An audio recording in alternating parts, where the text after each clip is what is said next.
Ang mundo natin ay maraming kakaibang kwento. May mga totoo at mga gawa-gawa lang ng malilikot na isip ng mga tao. Ang kwentong matutunghayan nyo ay isa sa koleksyon ng mga istoryang iiwang ka. Windang, Windang, Windang.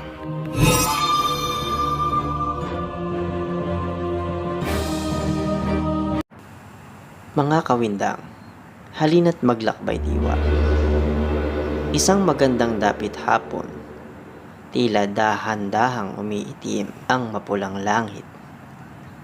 Nakahawig ito sa nararamdaman mo ngayon. Masaya ka dahil tapos na ang recognition day ng mga anak mo. Pero ang tagal na tapos ng seremonyas, Filipino time kasi, nag-antayan pa bago mag-umpisa.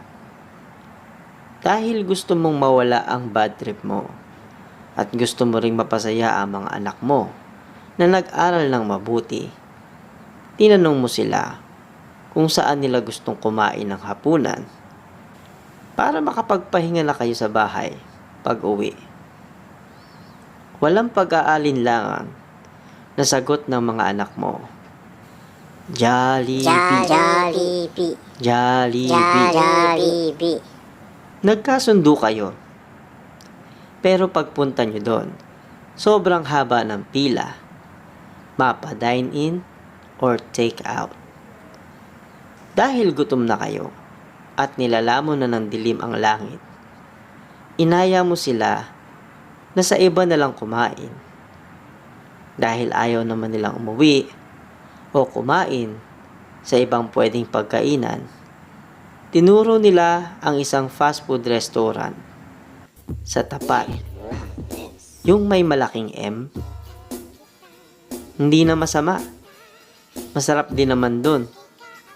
Madaming tao, pero hindi sing tulad ng first choice nila. Nakahanap na kayo ng pwesto. Doon kayo umupo sa table na may lumang LRT na team. Orange at dirty white. Tuwang-tuwa ang mga bata kasi para kayong kakain sa loob ng tren. Tapos, sa dulo pa nun ay may palaruan, merry-go-round, at dalawang manok na may malaking spring na pwedeng sakyan. Lahat yon ay libre lang. Ikaw na ang bahalang magbukas ng switch. Pinaglaro mo muna ang mga bata habang naghihintay sa pagkain.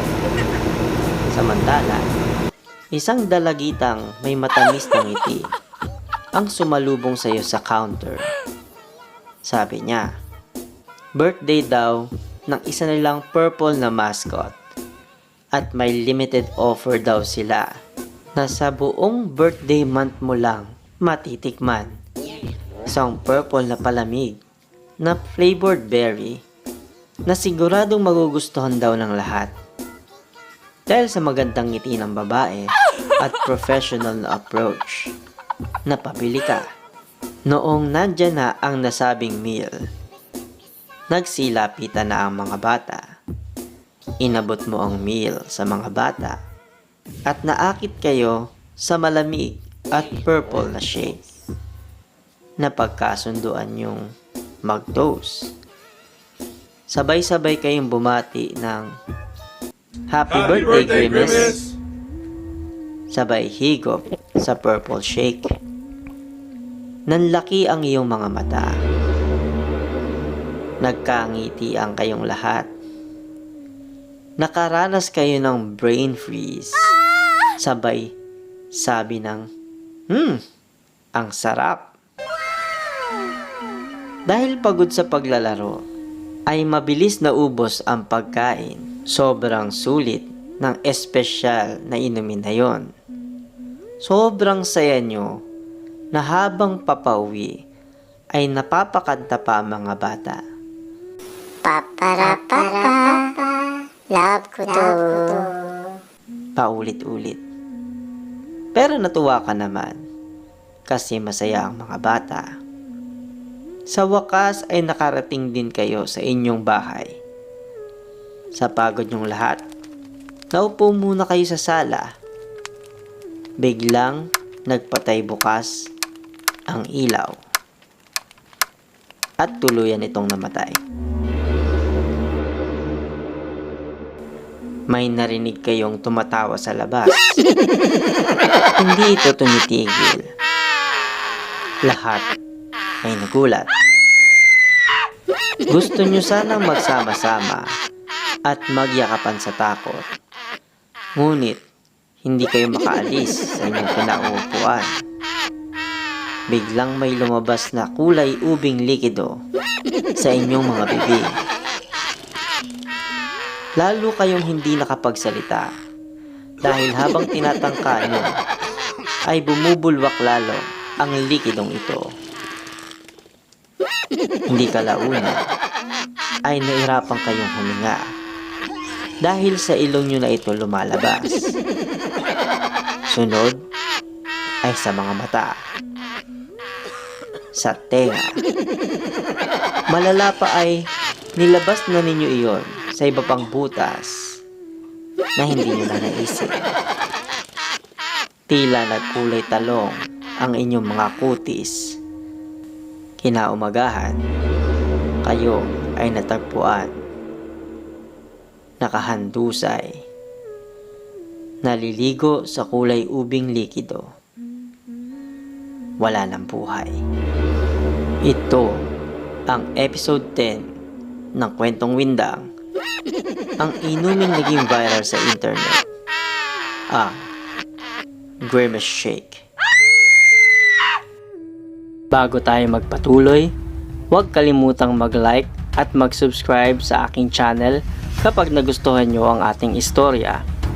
I-share nyo na rin sa mga kakilala nyo na gusto nyong mawinda.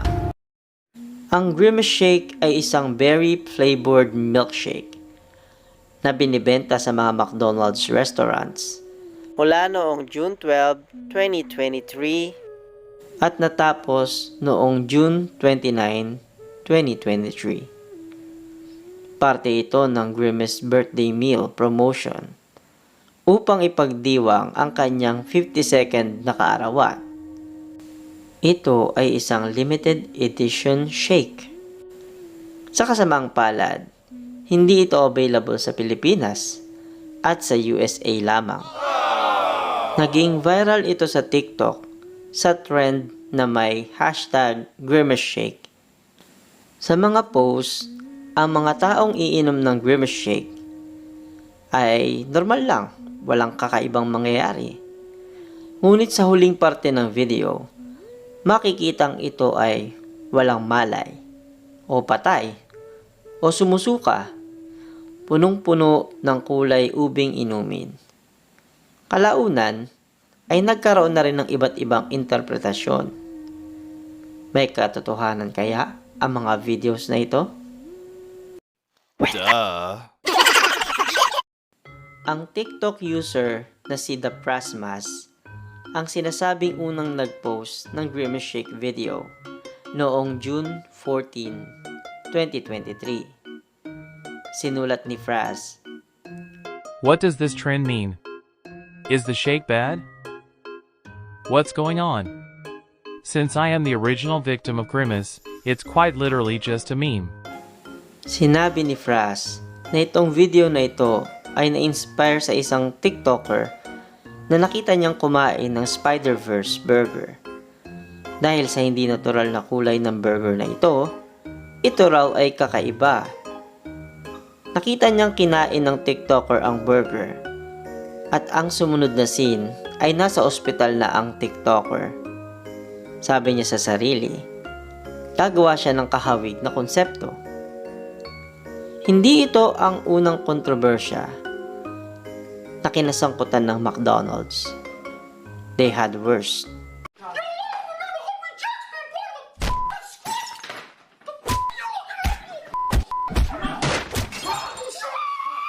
Sanitary issues, human meat on burgers, at iba pa. Bihasa na sila sa pag-handle ng gantong klaseng mga issues.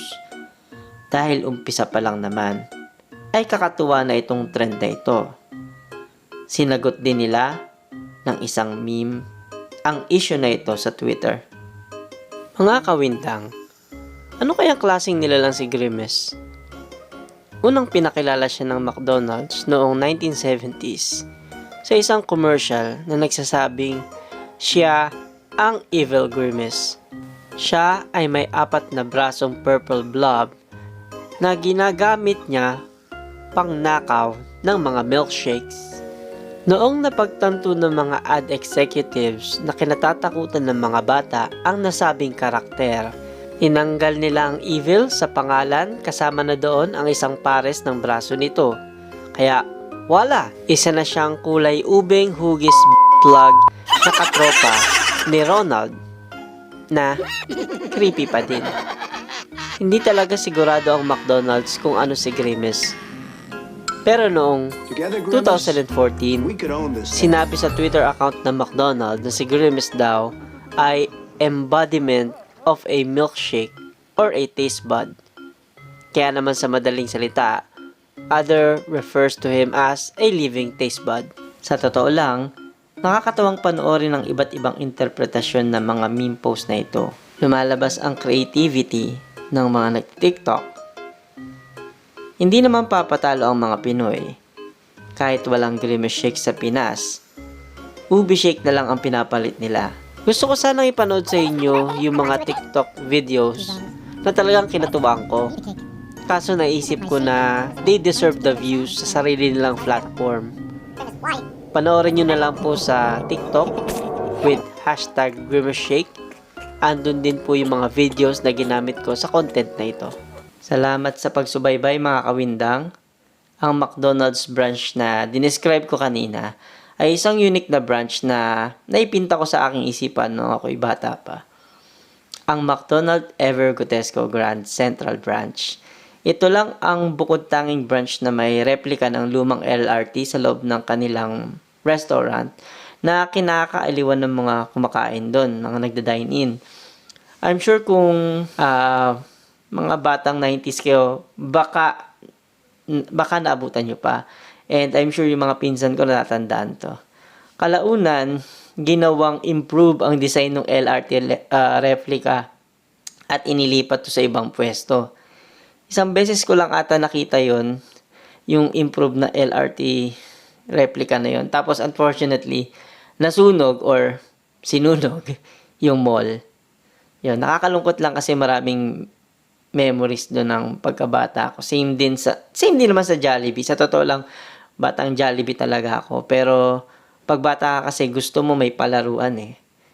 Ayun, ang pagkakatanda ko sa Grand Central noon, yung Jollibee, wala namang palaruan. Meron lang sila isang malaking Pegasus na statue doon na hindi ko magets kung anong kinalaman noon kay Jollibee.